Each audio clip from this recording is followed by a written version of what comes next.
बासी रोटी कितना उपयोगी। Hello friends, welcome to the channel natural yoga physio pharmacy. तो क्या सच में बासी रोटी है उपयोगी? जी हाँ या जी नहीं? तो आइए फ्रेंड्स, इसी बात का पता लगाते हैं और देखते हैं बासी रोटी के लाभ, हानि, प्रयोग विधि, मात्रा और सावधानियों के बारे में। तो आइए फ्रेंड्स, वीडियो को शुरू करते हैं।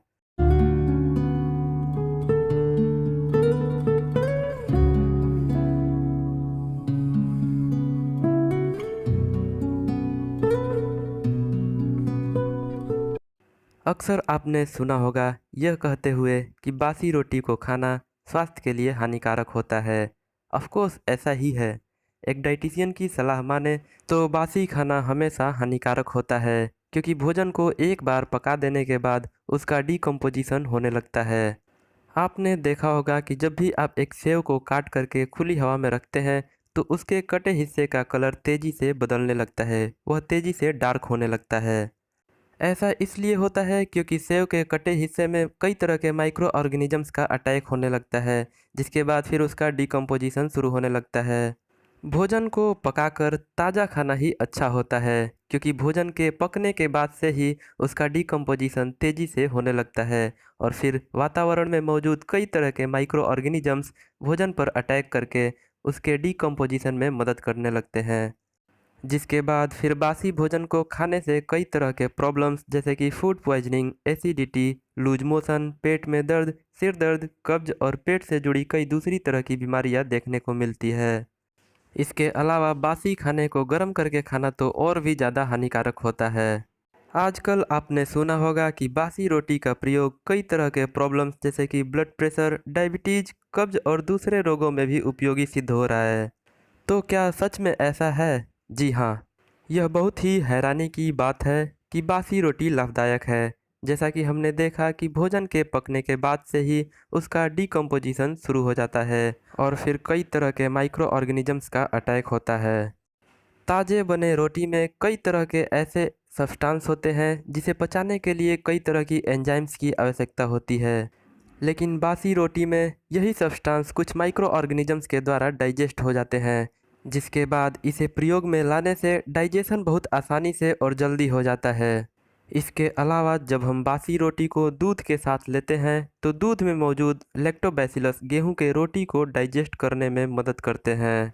इसी वजह से रोटी का दूध के साथ प्रयोग लाभदायक होता है। इसके साथ ही दूध और गेहूं में मौजूद कैल्शियम और फास्फोरस मसल्स और बोन के डेवलपमेंट और ग्रोथ के लिए रिस्पॉन्सिबल होते हैं। इसके अलावा इसमें मौजूद कई तरह के विटामिन्स और मिनरल्स शरीर को स्वस्थ और हेल्दी बनाए रखने में मदद करते हैं। गेहूं से बने रोटी में कार्बोहाइड्रेट्स 72%, जिसमें शुगर और डाइटरी फाइबर की मात्रा मौजूद होती है। इसके साथ ही इसमें फैट लगभग 1.5% और प्रोटीन लगभग 13% पाया जाता है। इसके साथ ही इसमें कई तरह के विटामिन जैसे कि vitamin B1, B2, B3, B5, B6 और B9 भी मौजूद रहते हैं। साथ ही कुछ मिनरल जैसे कि calcium, iron, magnesium, phosphorus, potassium, sodium और जिंक भी मौजूद रहता है। इसके साथ ही दूध में प्रोटीन्स, कई तरह के विटामिन जैसे कि vitamin A, B2, B6, B12, vitamin D, fat और कई तरह के मिनरल्स जैसे कि calcium, phosphorus, potassium, iron, iodine, zinc और दूसरे मिनरल्स मौजूद होते हैं। अब बासी रोटी के प्रयोग विधि की अगर हम बात करें तो बासी रोटी का मतलब यह नहीं है कि आप बहुत पुराने रोटी को प्रयोग में लाएं। इसका मतलब बस इतना ही है कि आप सिर्फ ताज़े रोटी का प्रयोग न करें। आप रोटी को पका करके रख लें और इसे ज़्यादा से ज़्यादा 12 घंटे के अंदर प्रयोग में लाएं। आप चाहें तो रोटी को पकाने के 1 घंटे बाद भी प्रयोग में ला सकते हैं। इस तरह के रोटी का प्रयोग दूध के साथ बहुत ही आसानी से किया जा सकता है। इसके लिए आप रोटी को दूध में भिगोकर 10 मिनट के लिए छोड़ दें और फिर उसको प्रयोग में लाएं। इस तरह के दूध रोटी का प्रयोग बच्चों के डाइजेशन को इम्प्रूव करने के लिए बहुत ही ज़्यादा हेल्पफुल होता है। इसके प्रयोग से बच्चों का शारीरिक विकास और ग्रोथ तेज़ी से होता है। इसके साथ ही यह कई तरह के कंडीशंस जैसे हाई ब्लड प्रेशर, डायबिटीज, मधुमेह, पेट से जुड़ी समस्याएं आदि को प्रिवेंट और क्योर करने में हेल्पफुल होता है। बासी रोटी को ठंडे दूध के साथ प्रयोग में लाने से हाई ब्लड प्रेशर में मदद मिलती है। इससे हाई ब्लड प्रेशर कंट्रोल होकर नॉर्मल हो जाता है। इसके साथ ही यह शुगर यानी कि मधुमेह के मरीजों में शुगर लेवल को कंट्रोल करने में भी मदद करता है। डायबिटीज के मरीजों के द्वारा इसके प्रयोग से शुगर कंट्रोल होते देखा गया है।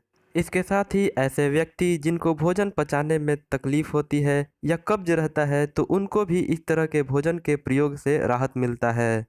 सावधानियों की अगर हम बात करें तो बासी भोजन को कभी भी प्रयोग में नहीं लाना चाहिए।